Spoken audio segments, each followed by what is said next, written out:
Hey everybody, today I'm going to discuss some humbling, motivating, and inspiring feedback recently I received from you. That's right, on this audience feedback show we're going to be discussing life stress, the impact it can have on our health, finding effective ways of managing it, and analysis paralysis. So let's get into it, shall we? Welcome to another episode. This is episode number 173 of the All Around Growth Podcast, a show that is intended to provide insight and tools to building the lives and homesteads of our dreams. My name is Rob Kaiser and I am your host. Today is Monday, August 16th, 2021, and it is 11 a.m. Taking the day off today again, and I've got to run into town, do a couple of errands, and this seemed like an appropriate time to do a podcast. And based on this feedback that I read this morning, an even more appropriate topic for the show. So let's get right into it. To provide a little bit of context, I posted a video in a couple of different places. Sometimes, more often than not, when I release content, it is in the form of a podcast. I've been encouraged to do some more videos, and at this point in time, my video delivery is still rather rudimentary, much like the podcast. Basically, it's a video version of the podcast. And I only released that in two places, one of which was the All Around Growth Community Telegram group, which I would encourage you to be a part of, t.me/allaroundgrowth. And I also shared this video in the 48 Days community. And I've linked to more information about the 48 Days community in the show notes for those that are interested. And that is where this particular message came from. 48 Days community. A community by Dan Miller, and largely centered around his book, 48 Days to the Work and Life You Love. So let's read this message I got. Hi Rob, it was great hearing from you. Yesterday I watched the video you posted in 48 Days, and I was amazed at how relaxed you seem with so much going on in terms of your upcoming job changes and your health issues. I went to post a reply to you, but saw there were no others, so I figured if people had something to say, they probably sent it to you in a DM. My take on your situation is that staying at your job will be very detrimental to your health. It was interesting that one of your options for moving forward was learning how to deal with the stress better. I don't know how long you've been at your job, but from experience, I know that the longer you stay, the more reasons you can find for staying. That must be what Dan is talking about when he says that people get stuck. He mentions the word paralysis. It's so hard to move forward sometimes, isn't it?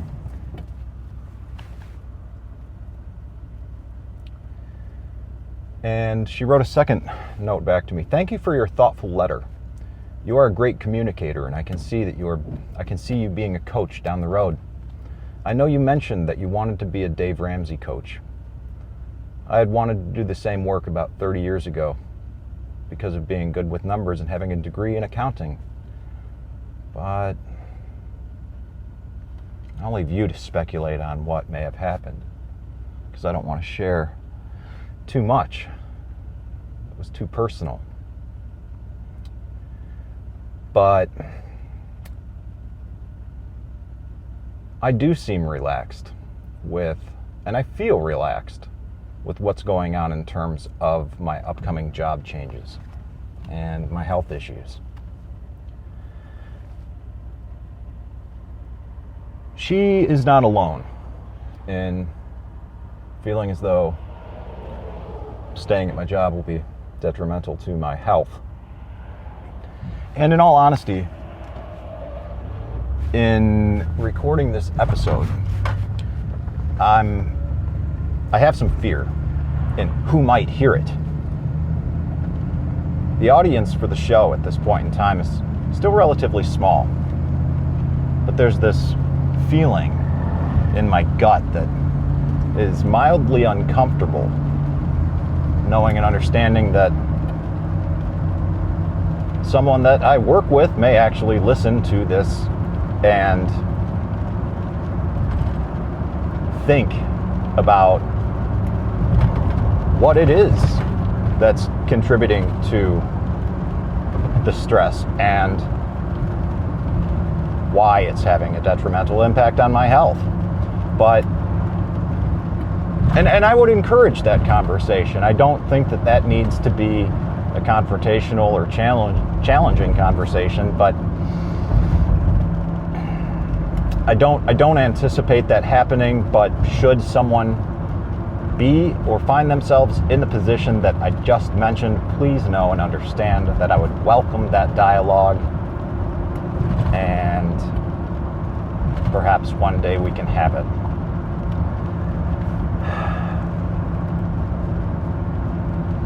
So,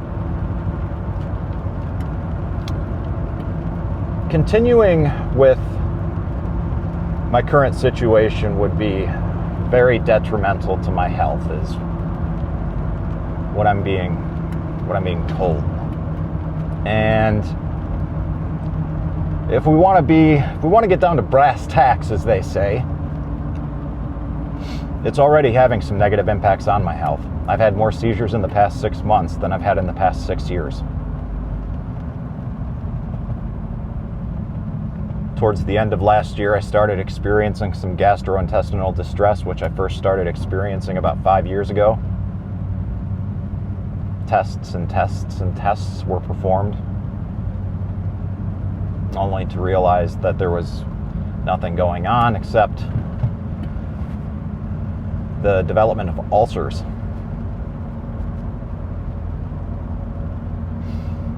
So it sounds like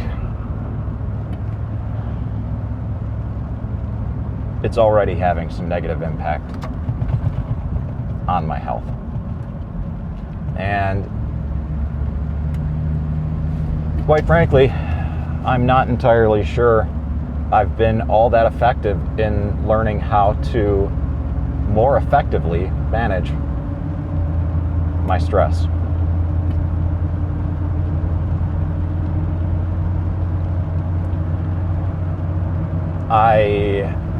When she wrote, I don't know how long you've been at your job, but from experience, I know that the longer you stay, the more reasons you can find for staying in your current job. That must be what Dan is talking about when he says that people get stuck. Indeed, it is.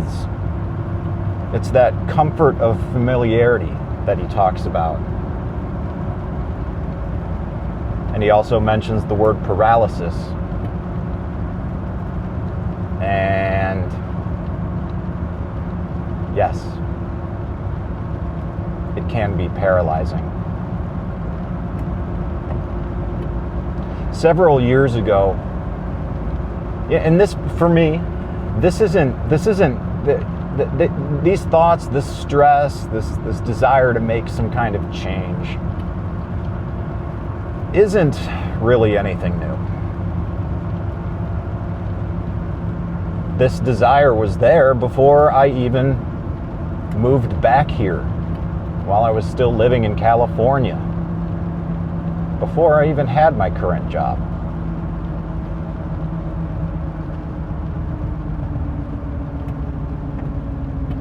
In my current job, and during that time, I guess I should say, it wasn't necessarily from and in my job, it was while I was working for the first couple of years. I chased dreams, building a business, largely focused and centered around the ideas and dreams of other people, poorly executed in a context that was simply not appropriate for my life, but was for theirs. Went deeply into debt, realized that I was going to get nowhere fast as long as I maintained this debt. Circled back to Dave Ramsey, who I first discovered over 10 years ago, was the very first podcast that I listened to back in 2010. And 2017, I took my first Financial Peace University course. 2018 again. 2019, hosted into 2020.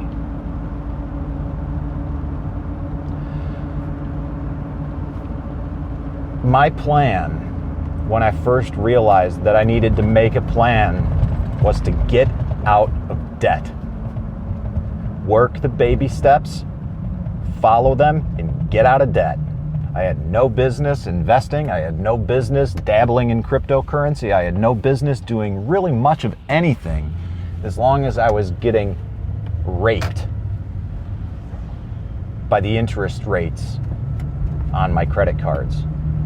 And because I was not making very good progress historically with my attempts to pay them off, I followed the baby steps as outlined in Financial Peace University.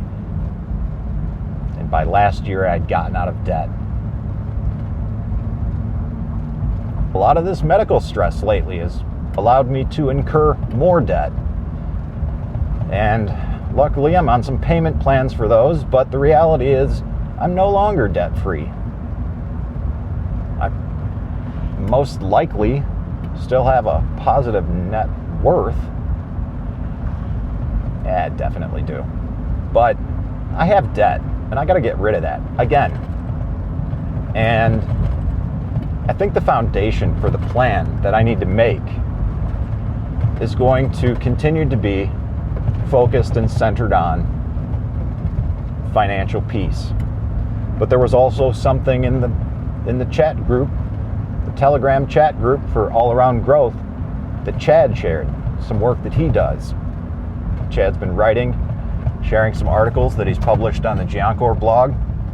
He also has a podcast called Aquarian Anarchy. Chad, if I got that wrong, please forgive me and correct me. But Chad is a good dude doing good work, and he shared a post in the Giancor blog about financial freedom. And it was a post that was shared last night. And ironically enough, I had made a point in my own journal to write financial peace versus financial freedom as a show topic, because I am very much a proponent of Dave Ramsey, and I will continue to follow the baby steps until I find something superior. There are also most likely things that I do that people within the Dave Ramsey, and I can say this with certainty because my own financial coach has advised me against certain things that I do. And that's okay. I've got an opinion, an idea, a different perspective from someone who's got more experience in the game than me, but as always, you are the best person to make educated and informed decisions about your life and subsequently act upon them. And the plan to date has worked well. I successfully managed to pay off 100% of my consumer debt in June of last year.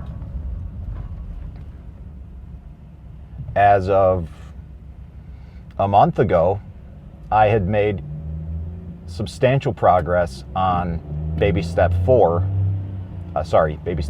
which is 3 to 6 months of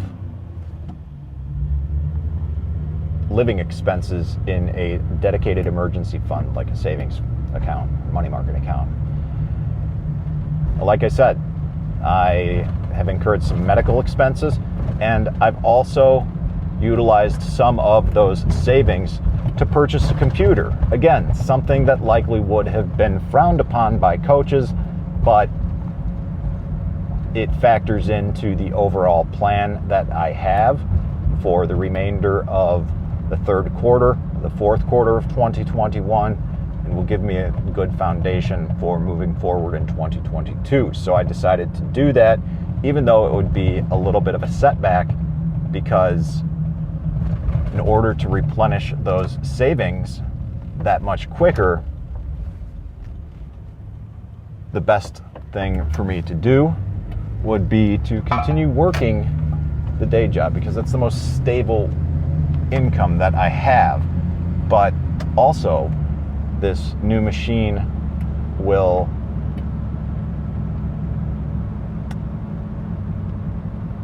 facilitate a more conducive environment to building some of the dreams that I have, which include a lot of work on a computer. So this will be a machine that I will definitely use for the next decade, and I think that that is worth it. So to begin concluding, because I am close to my destination, the feedback that I get and the feedback that I receive from the podcast, from the 48 Days community, from the Telegram group is wonderful, and it really provokes thought, because many of you guys are on the same path, or the same trajectory rather, that I am, and we're all doing this together. We're all here to support one another, participate in life with one another, and as my girlfriend says, walk each other home. I really appreciate the feedback that I get. I do read it all.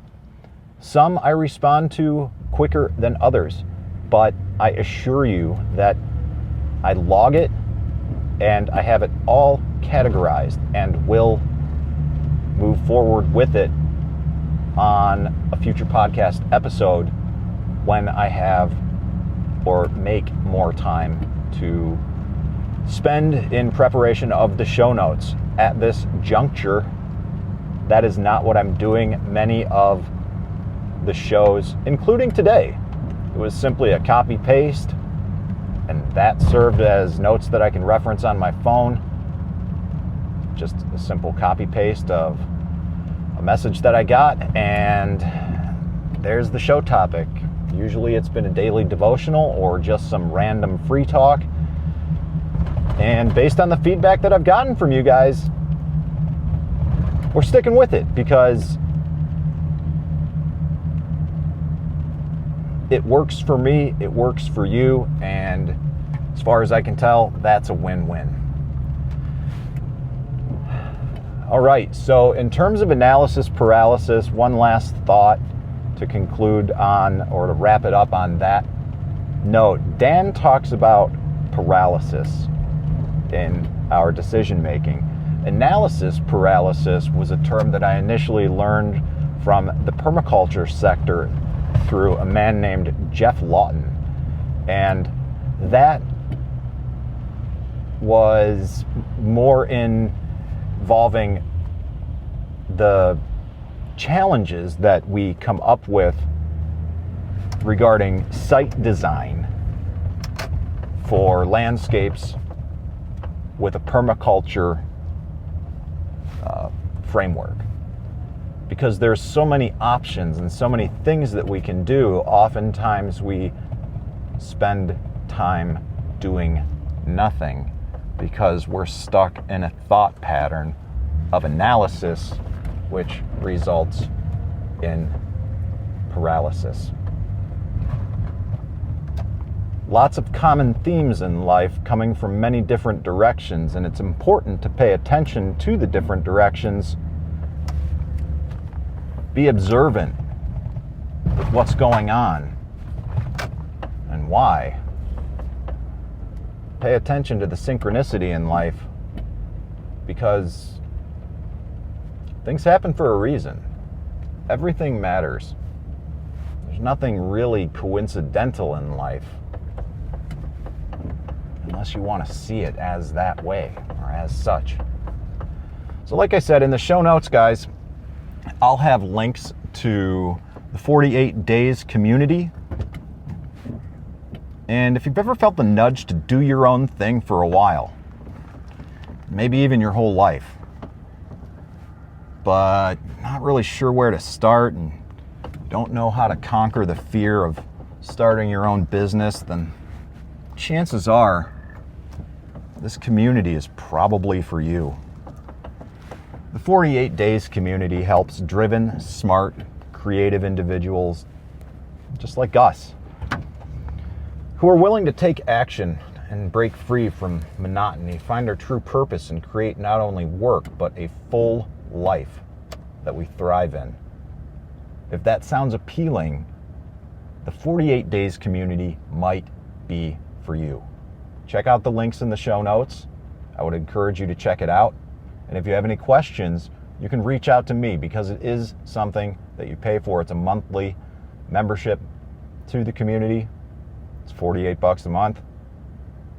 This was not something I did until I was out of debt. And